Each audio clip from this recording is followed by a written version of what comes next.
everybody can hear me. Um, Today's guest speaker is Lynn Schlosser. He's ACEC's Director of Water, Energy, and Environmental Programs. Lynn brings a diverse knowledge and expertise through previous positions as a state public utility regulator and mining reclamation program manager. He was counsel to the U.S. Senate Environment and Public Works Committee, Federal Affairs Energy and Environmental Advocate for Eastman Chemical Company, and the Industrial Energy Consumers of America. Lynn has a soil science degree from the University of Wisconsin, and I won't hold that against him, being a Buckeye. A law degree from the University of North Dakota, and an advanced law degree from the George Washington University in two disciplines, international and comparative law, and environmental law. Lynn enjoys biking. He commutes about 7,000 miles annually when we're not in quarantine or stay-at-home mode. Skiing, fly fishing, off-roading, and he has 4 adult children and lives with his wife, Jane, on Association Consultant in Alexandria, Virginia. And with that, I will turn it over to Lynn. Well, thanks. So this is actually my first presentation to a group like this under these circumstances. So the way I anticipate this is to hold questions till the end. And how much time do we have, Holly? We have about an hour. Okay. So I think there's a lot to be said for Q&A and discussion at the end, if that's good with you. And these slides are have links in them, so there's lots of information as you drill down through them. So let's just go to the environment we're in here, the picture of advocacy environment. So you're all pretty familiar with impeachment, and almost none of us seems to recall that in the midst of the coronavirus. It's just been a steep change, one to the other. And of course, coronavirus is dominating committee activities on the Hill. It has pushed back standard appropriations processes with talk of some weeks ago about a continuing resolution. That would mean they just adopt last year's budget and move on in the midst of all the coronavirus legislation they've passed. And so in the paper today, I see, this is the Journal, Wall Street Journal, it's a $5 trillion spend that's going on, about $3 trillion out of the Congress and $2 trillion out of the Fed. So a lot going on. Of course, it's an election year. We're well aware of that, and it plays into the fortunes of the near-term future, Democrat and Republican, the way they look at the world. And of course, they're looking at it very differently. It seems that the bipartisan consensus on phases is diminishing. And we're in a phase now where, and it started actually at the beginning of April, hearing these reports about state and local budgets suffering greatly. There was a letter from the AASHTO, the highway group. They needed $50 billion to make up revenue shortfall from, gas tax shortages and tolls due to coronavirus policies. And so as you saw that coming, the rhetoric changed in the first week of April, where there was talk of infrastructure stimulus, sort of in the tradition of the ARRA back in 2009, as we came out of the financial crisis. And it quickly diminished, it cooled, as new demands for immediate relief beyond the Paycheck Protection Program started flowing in, and particularly these state and local government officials concerned about loss of revenues. And we're also seeing not just in loss of revenues in terms of highways, but in other infrastructure. you're watching water utility groups. There's a group called Water Week here in Washington, made up of drinking water, clean water, storm water organizations, and they were predicting a 20% fall in revenue and customer crisis, meaning lower income and such. I haven't heard too much recently about that. They estimated a 20 to $30 billion hit nationally, but it could be that things need to play out a little more to find out just how hard their revenue hit is. So transportation hit on revenue, water hit on revenue, and then energy, of course, a big hit on revenue. In the oil patch, two things going on: the Russian-Saudi rivalry to really drive prices down and take market share, and the higher cost producer out of the three, U.S., Saudi, and Russian, it would be the U.S. And so our oil-dependent states, in terms of production for sure, are taking a big hit. It certainly affects our members in those areas. And electricity, gas based electricity is very inexpensive, and gas is very cheap. So gas prices, wholesale prices, have been dropping dramatically, particularly as demand has dropped way off, and particularly New York City, the Northeast, demand is tapered way off. There are charts in today's Wall Street Journal that show this dramatic change. So it isn't just the sort of the state-run infrastructure that's suffering revenue losses. It's also the private sector, particularly energy, and also you think in terms of water. There's a private sector water utility world that also is suffering. But despite all that, infrastructure remains possible, and it does because there are reauthorizations that must take place, particularly the highway bill, the Highway FAST Act, and trust fund need to be reauthorized.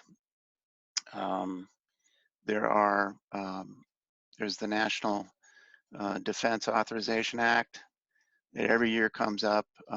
It seems to be now sort of a Christmas tree for which other things get added on. And in water, certainly WRDA every 2 years now is developing a tradition of reauthorization and is carrying with it clean water reauthorization and safe drinking water reauthorization.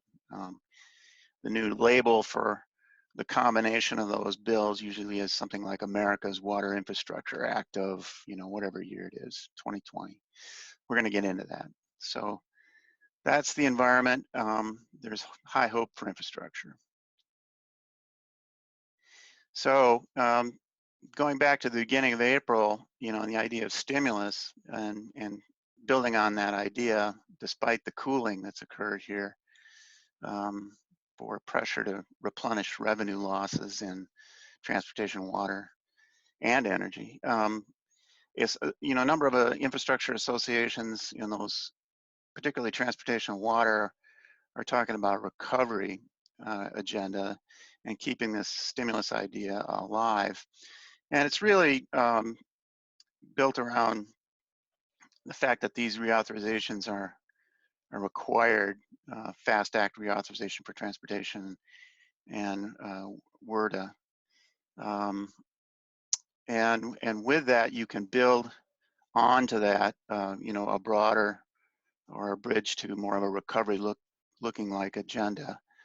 The timeline of it would be of interest because of the nature of the crisis or the recovery that we're really dealing with. It doesn't look to be the same as the financial crisis under ARRA.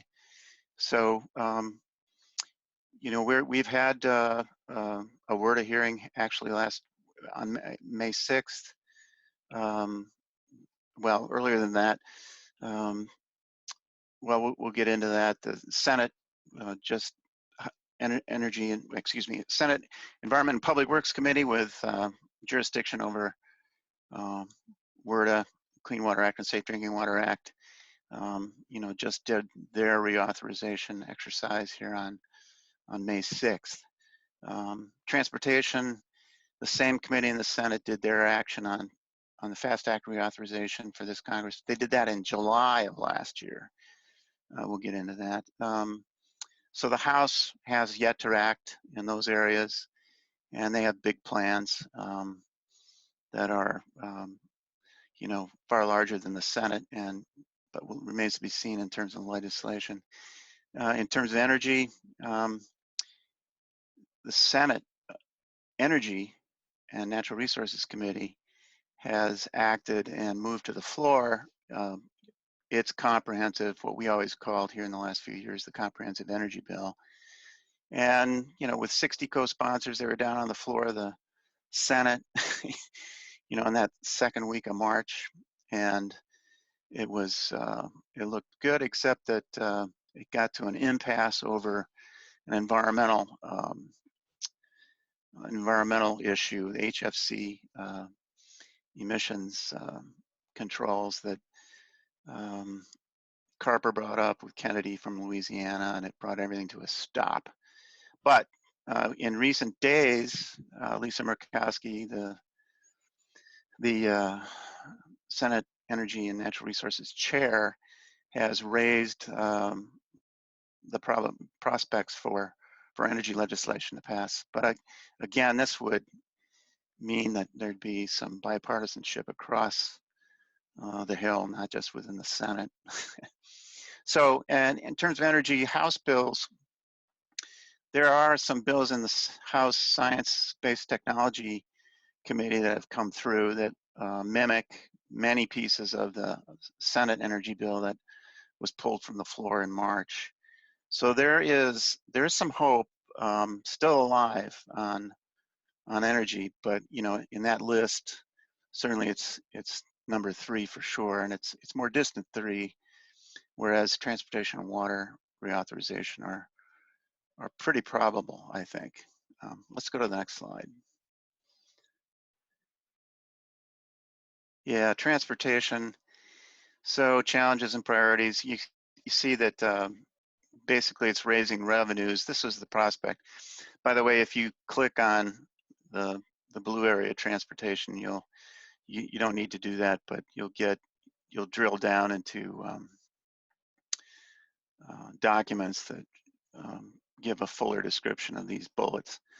But the bullets here are basically about raising revenue, which is a traditional transportation reauthorization challenge and a priority. And before the coronavirus, there was a projection on this large shortfall. With the coronavirus, it's aggravated. So, and I think into the future, that projection grows larger. I mean, everything you read says, these transportation systems, public transit for sure, is just not getting the revenue. It doesn't have the ridership.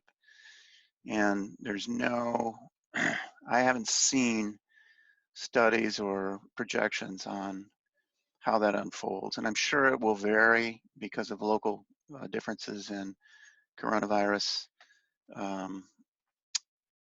effects, and how local officials decide to meet those challenges.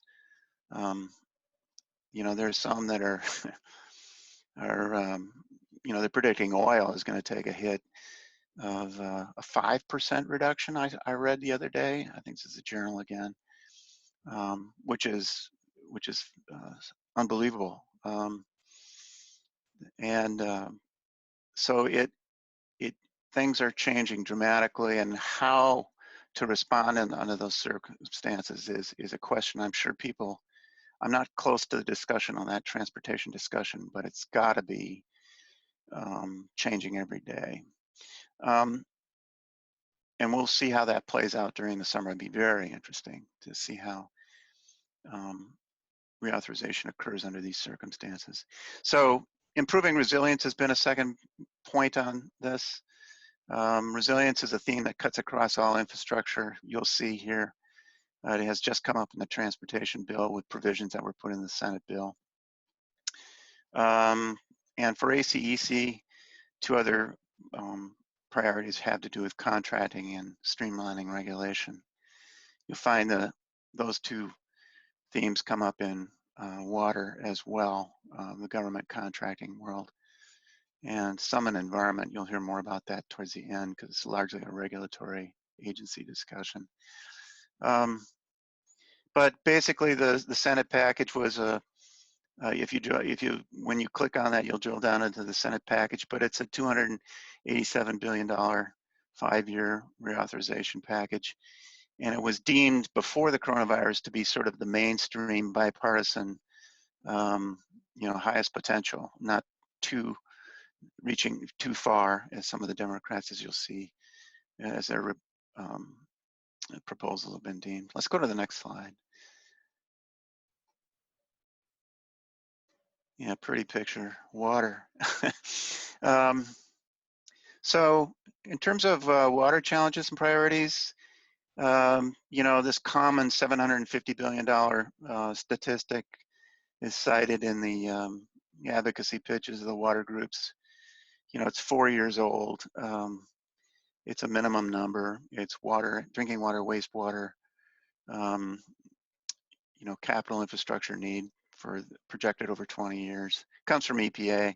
So it's based on a survey they've done, and hopefully they will update soon. But again, here, is a funding request, as in transportation. Here we speak to WIFIA and SRF programs, and expanding the use of QBS in the drinking water program. That's the only outstanding water environment program federally funded, where federal funds are used, where QBS is not a requirement.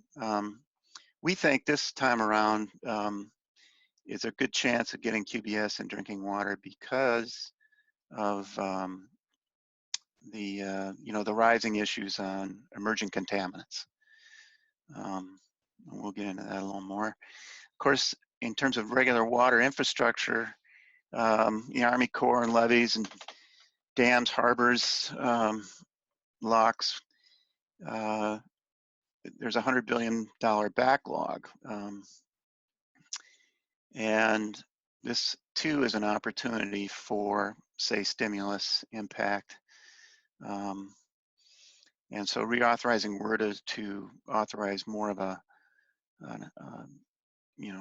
decrease in that backlog, which would mean increased funding and increasing financing options and increasing private investment, the non-federal sponsor participation are all things that we're supporting in the WRDA reauthorization.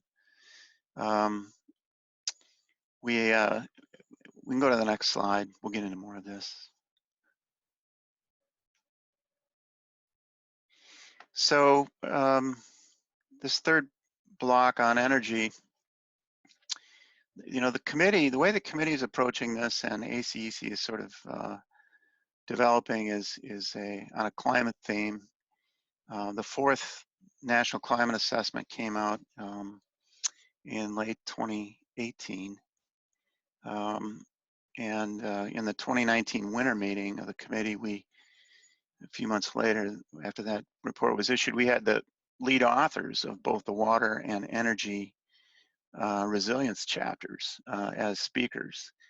And sort of out of that, we have built this base of energy and water resilience, an outlook on resilience. And that's the main pillar. I mean, you can think of climate risk in terms of mitigation and climate risk adaptation. So generally, given the enormous diversity of energy supply and demand across the country, without a carbon price as sort of your main market signal, we're not going to get to that for many years.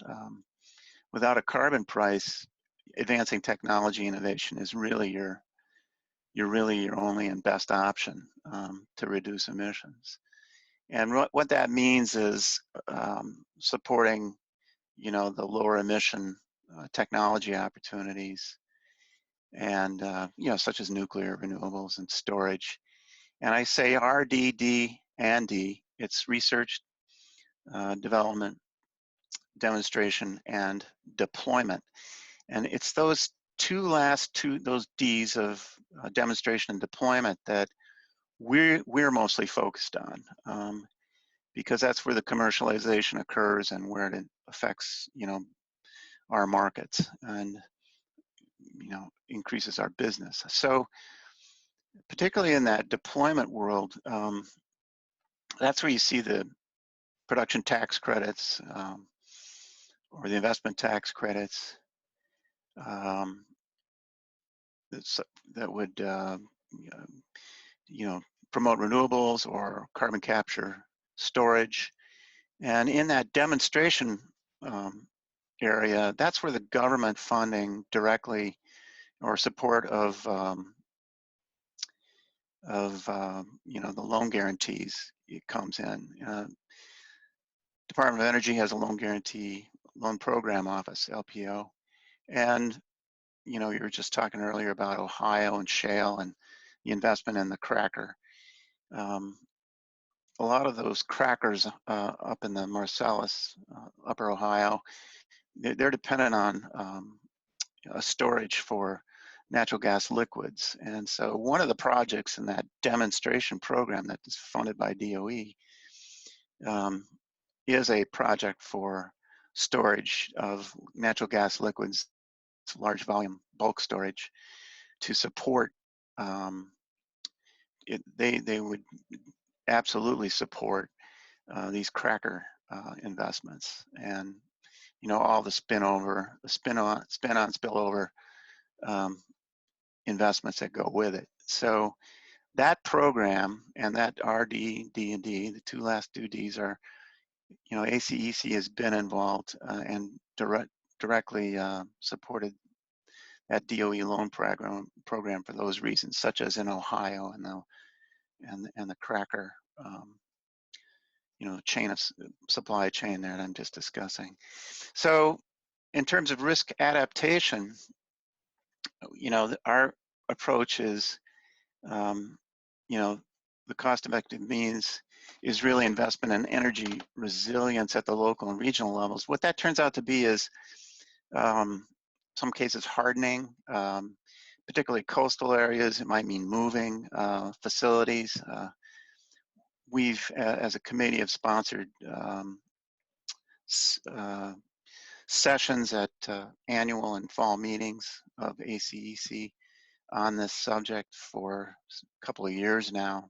I think we're going on 3 years. And there are, local areas like Southeast Florida,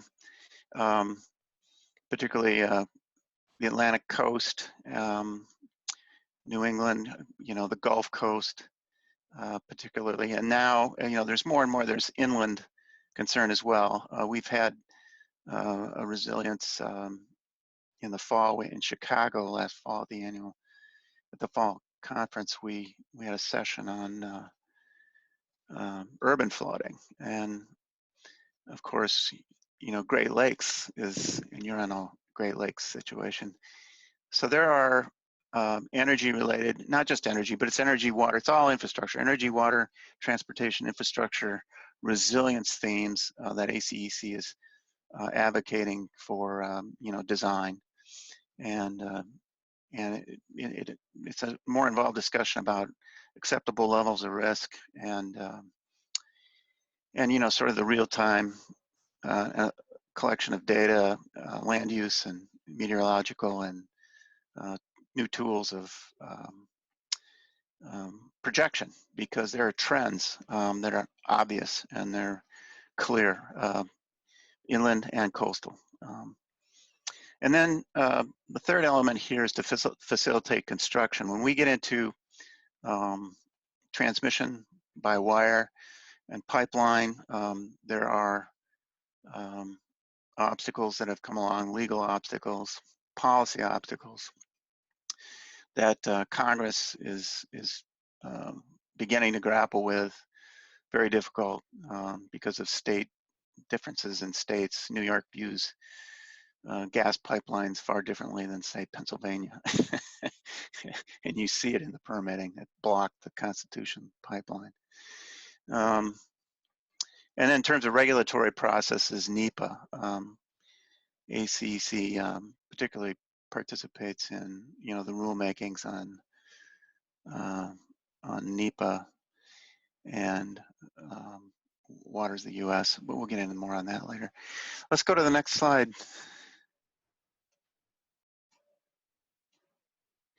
Sure, just transportation looking ahead, like I said, the Senate Environment and Public Works Committee is committee of jurisdiction. They passed in late July last year this Transportation Infrastructure Act of 2019. Again, that's a link. You can go there and see that. But you don't have to hear. I've just given you some bullets. It's $287 billion. It codifies, and here this gets to the one federal decision. We're supporters of one federal decision. This is to streamline and take the delay out of the permitting process. Not just, we're here, it's in the transportation bill, but you'll see the same advocacy point play out in water and energy. And then, of course, I reiterate, there is a program starting here on resiliency of roads. The interesting thing to note here about these provisions as they pop up now in these bills is that resiliency is just sort of an add-on. It's for that project. Resiliency isn't a concept at the moment that encompasses, let's say, flood risk management on a watershed basis. That hasn't entered in to the congressional concept here of authorization and appropriation. But I think, we're at ACEC, we're bringing it up. We haven't pushed it out there. Resilience and resilience investment is just a low, in the list of things and the way things have transpired recently, we're letting this just play while that discussion matures on resilience. Next slide, please. Water, Senate. Yes, May 6th, and the Senate Environment Public Works Committee passed those bills. If you go into those links, you'll see the ACEC comment letter. We commented on the draft legislation, both bills. And primarily, the comments included resilience, but largely funding related and qualification-based selection. So those are really the primary points. The other point to make here is, EPW met in a room. They were all socially distanced in the hearing room, 6 feet apart. No staff, basically no staff in public, but the meeting was broadcast by,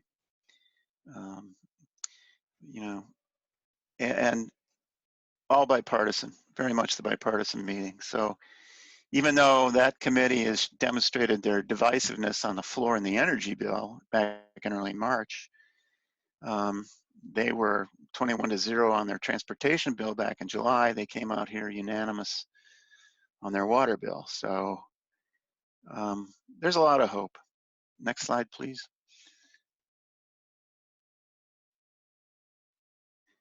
And then back to energy for a moment. This is just to reiterate the energy piece is the basic provisions in that bill that are of interest to us. Some 60 co-sponsors of that legislation tells you that there's tremendous bipartisan goodwill on energy here. And it was just leveraged to address another issue. on the phase out of HFCs. It's a refrigerant gas that's considered a greenhouse gas. And as that problem gets worked out, I think we'll be back to this agenda. And largely here, of course, it's driving efficiency. You have to pay homage to efficiency every time you go into the energy world. And then, so it has to do with supporting weatherization programs, smart buildings and such. Of course, the addition here over the last year or so has been storage, because it's the key to, it's a game changer in terms of renewables. So the battery advances and, that demonstration and deployment pieces of the RDDD that I was telling you about earlier, that plays into this legislation right here. Same thing with geothermal. And then on carbon capture, utilization, and storage, this has been around for, oh gosh, 15 years, 20 years. I mean, as a policy matter, I mean, it's been, as a technology, it's been around since the 40s. Taking carbon dioxide out and injecting it back in for enhanced oil recovery was a practice, I think, that started in the 40s. And then more recently, though, of course, it's deemed sort of the answer to sustained use of fossil fuel resources, oil, gas, coal, and so at least for 15 years now. And actually, the start of the DOE loan program was built around carbon capture, utilization, and storage as an objective, and that was in 2005. So I was part of that. So I can. Eastman Chemical was the only chemical company that private chemical company in the U.S. that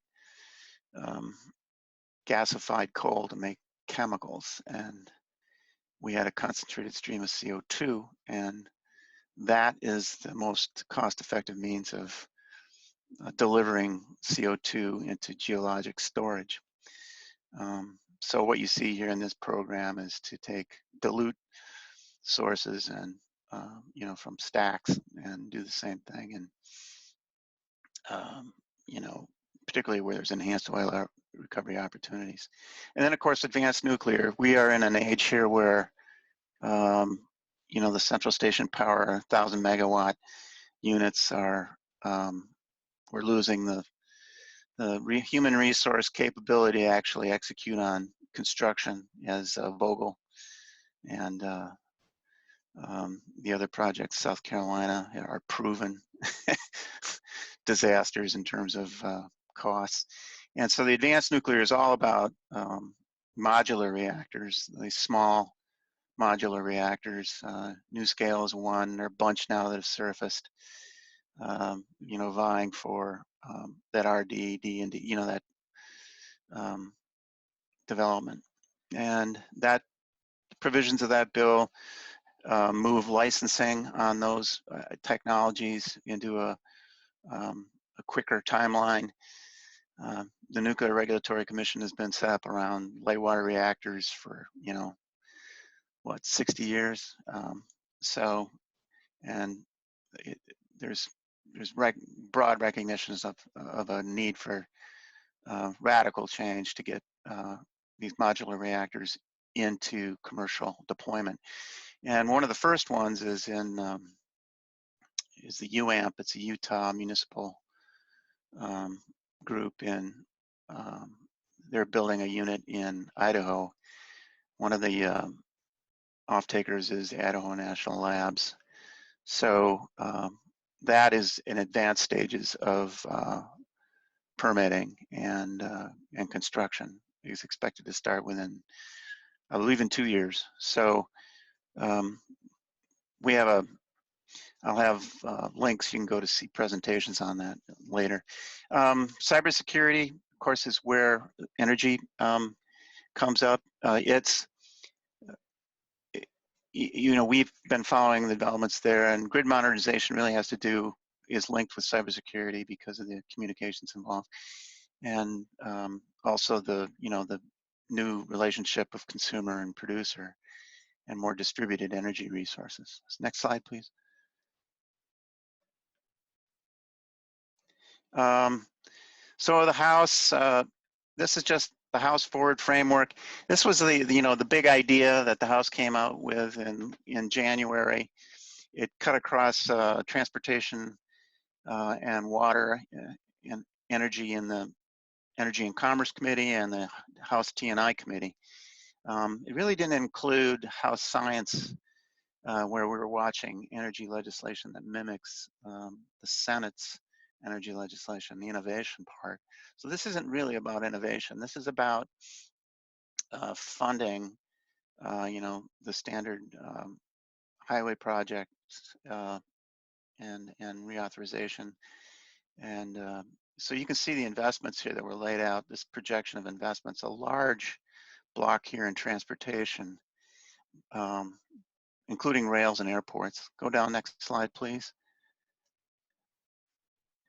And then as you get to water, the figures go a little lower, but that's quite an ambitious, like a 5-year projection for clean water, wastewater infrastructure, reauthorization. And in fact, you look at what House T&I did in clean water reauthorization late last year. They passed an authorization for $16.7 billion over 5 years. So this is going well beyond the Senate projection or bipartisan agreement, say, on levels of spending. But it becomes a marker or a discussion point in a recovery agenda. So again, here, go down the list. Drinking water, that's a large piece. Next slide, please. Energy, like I said, the House T&I, House Forward Framework, clean energy to them was, large weatherization programs, reflecting Representative Tonko. He's a big champion of the state programs where there's weatherization involved. Now, then I add here the energy innovation bills. That's separate from the $760 billion framework proposal. And these are the bills that were passed in House Science Committee that support the direction of the Senate energy bill that we talked about. And I just cite here also, for your information, it's a draft ACEC energy strategy where we support, the House Science Committee bills and the Senate bill. All right, next slide, please.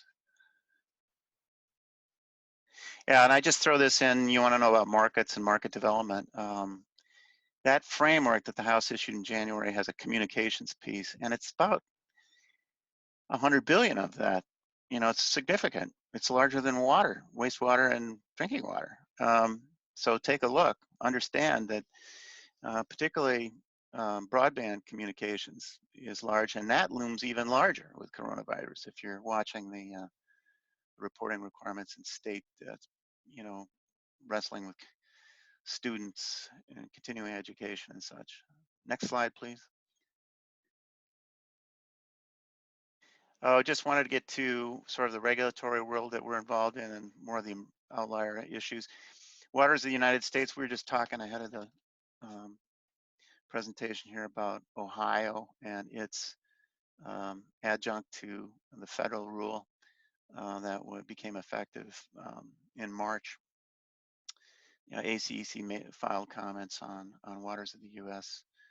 Proposed rule. We were favorable. And in terms of water issues that are moving along, emerging contaminants, PFAS, you saw in January PFAS legislation, which would have designated PFAS as a hazardous substance under Superfund and would just bypass the the existing legal regime for risk-based assessment. We opposed, all our clients opposed that House bill, and it passed regardless. But EPA announced intent to regulate, and does appear to be following through on its action plan. So I think there's a lot of hope among client utilities that will prevail. Next slide. More on the environmental, we've done, I've done the transportation, water, energy. We have a very active Superfund remediation work group, and yeah, we're all involved here in moving the transition of the procurement system in that program from, it's been underway for 7 years.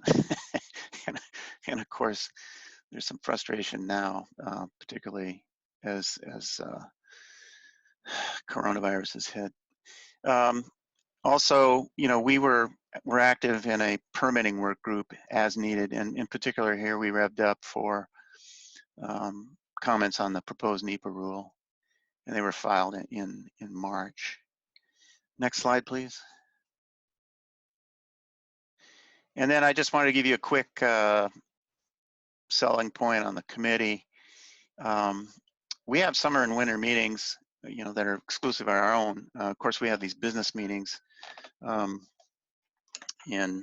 the annual conference and the fall conference. But if you want to, you can click on that summer and winter, and you will see the agendas for those most recent meetings with links to presentations in those meetings and bios and such, to give you an idea of how we cover what I just spoke about, and get it into an advocacy point.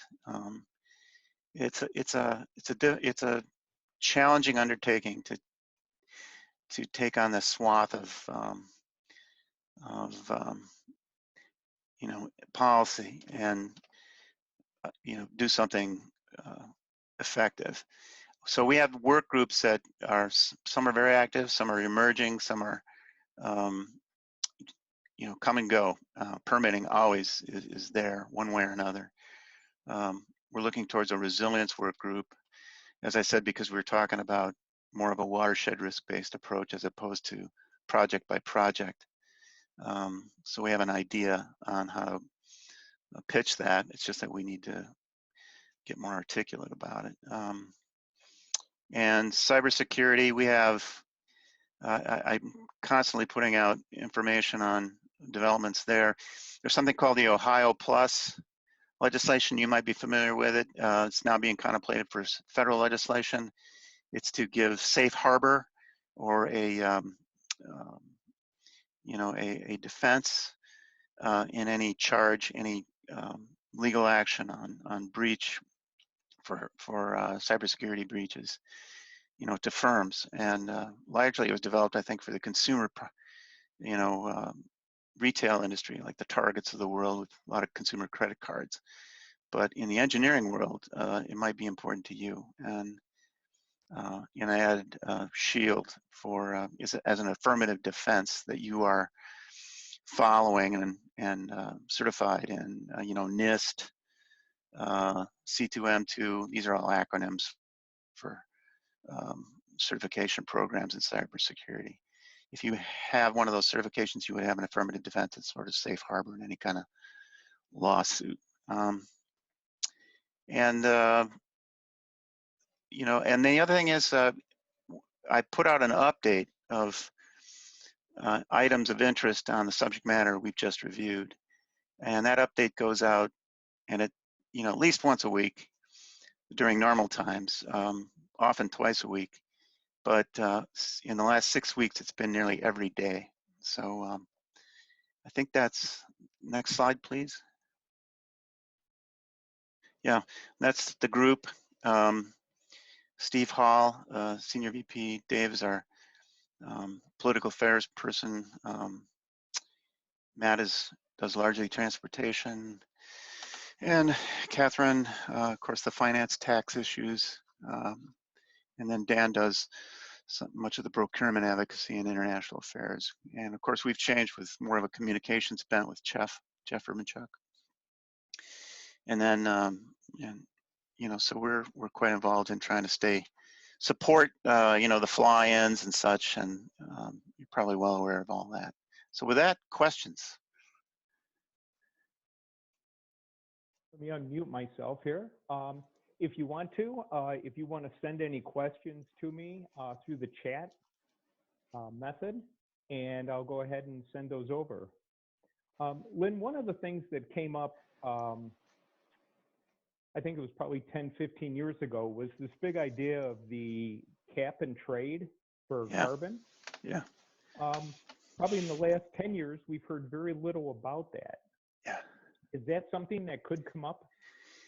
Well, in the scheme of things, it's just a discussion sidebar, because it could come up if tax revenue drove it, the need for tax revenue, and the consequences to the industries carrying that burden were acceptable. It could come up that way. But here's the issue, and it's in the draft energy strategy, it's stated as such, and that's cap and trade or tax per ton is an issue in international trade. In other words, you would be putting a burden on firms, particularly capital intensive, carbon intensive industrials, steel, paper, cement, certainly refineries, chemicals. And if that burden isn't also shared around the world, you put yourself in a non-competitive position. The chemical industry in the United States now is competitive because natural gas and natural gas liquids is so cheap as a feedstock. And if you change that dynamic, you change the fortunes of the economy. So because it's such a marginalized approach, and particularly now in coronavirus, which has even pushed it back even further,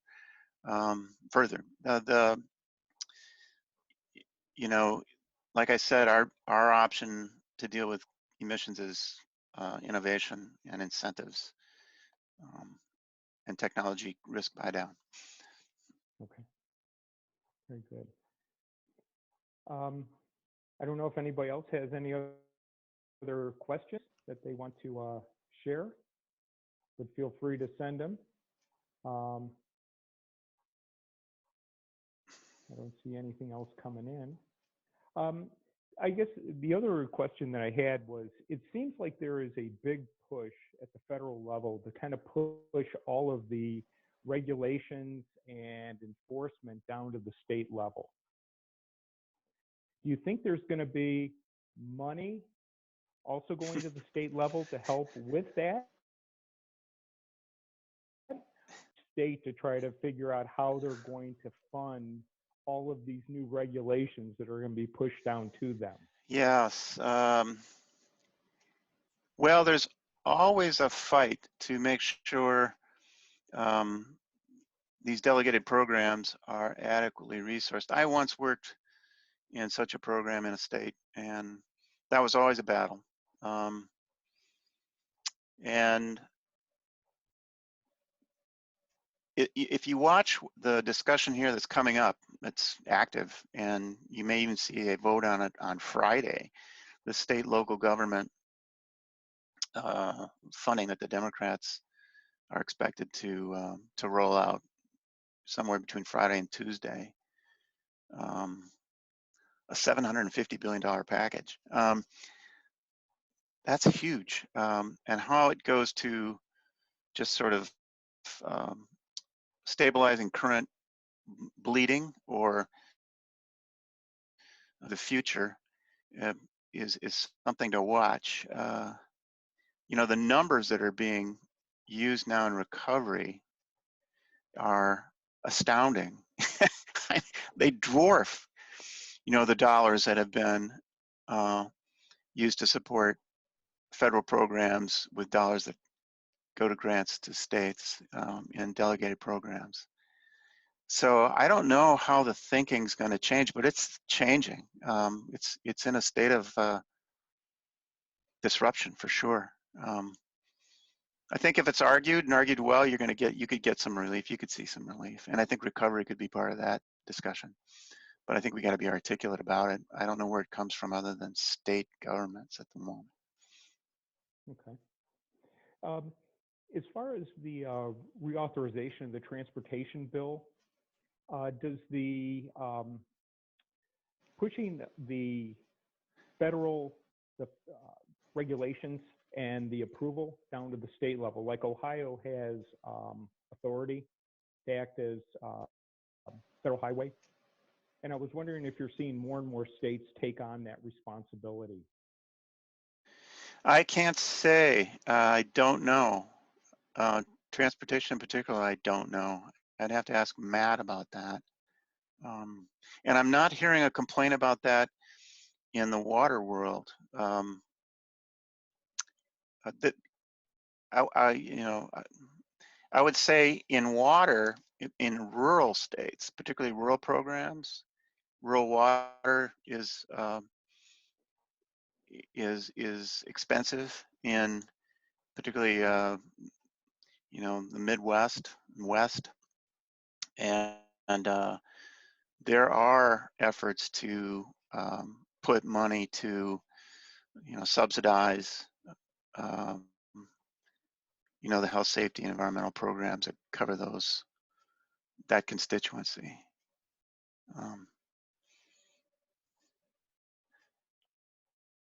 Good. Excellent. I don't see any other questions coming in, but Lynn, we really appreciate you taking the time and Zooming with us today, and doing our new method of meetings. But it's always good to hear what's going on in DC and how that's going to affect us here in Ohio and the programs that we're involved in. So I'd like to thank you very much for taking the time, and hopefully, I know I'm going to try to get on your newsletter so I can follow what you're doing. And it's easy to do. Anybody interested, just send an email, and I'll direct it to our membership folks who put you on the roster, and then you just are in the roster and you get everything. You get. We have a committee meeting tomorrow, for instance. That's noticed on the roster with the agenda and presentation and such. Great, appreciate that. But thank you very much. If the committee members want to stay on the phone or on the meeting for a little bit, we've just got a couple little business items to take care of. But other than that, if Lynn, if you want to go ahead and sign off, you're more than welcome to.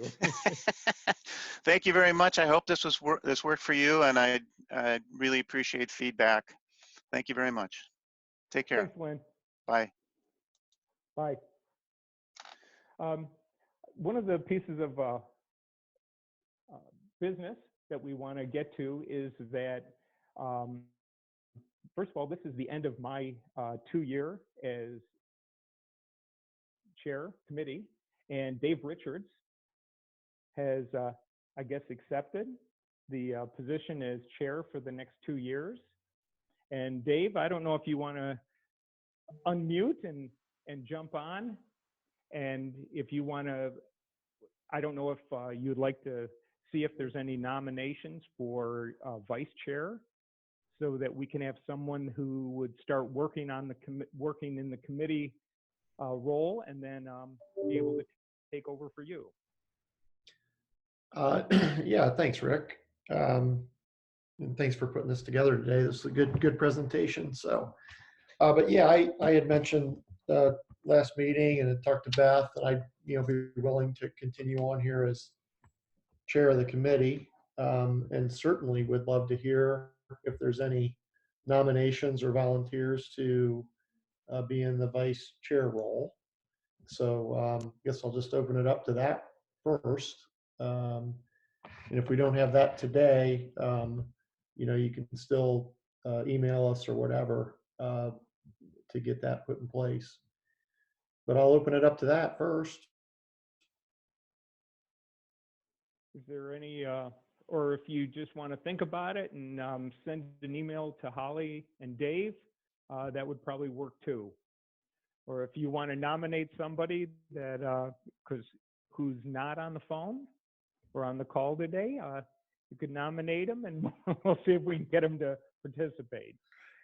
But no, any of that would be great if somebody would like to help Dave. Over the last couple of years, we've done several different forums, and we appreciate everybody that's worked on those. So if you have an interest, of course, as we try to take on any of these other type of forums or meetings that can help organize those, that would be great too. So there's opportunities to help out with the committee on individual projects too. So keep that in mind. I don't know if anybody else had anything else that they wanted to bring up at this time. We did get a question from Mike about getting a copy of the presentation. I think everyone might have gotten it in their group chat that Holly will have this on our website so that you can. Oh yeah, and Beth just said we will make it easy to be a vice chair. So I'll tell you, between Holly and Beth, they make this job very easy. They do an awful lot of work to keep us all moving forward with this committee. And I can't thank Holly and Beth enough for all that you did to help me through the last 2 years. And you're greatly appreciated what you do. Thank you, Rick. You did a great job this year and last year, and welcome, Dave. We really can't wait to continue working through this committee. Yeah, thanks. And I wanted to pass that on to Rick too. You did a great job. And one of our initiatives was really maybe to diversify a little bit. It tended to maybe be skewed a little bit towards certain environmental things. And I think we tried to pull in the energy piece a little bit more.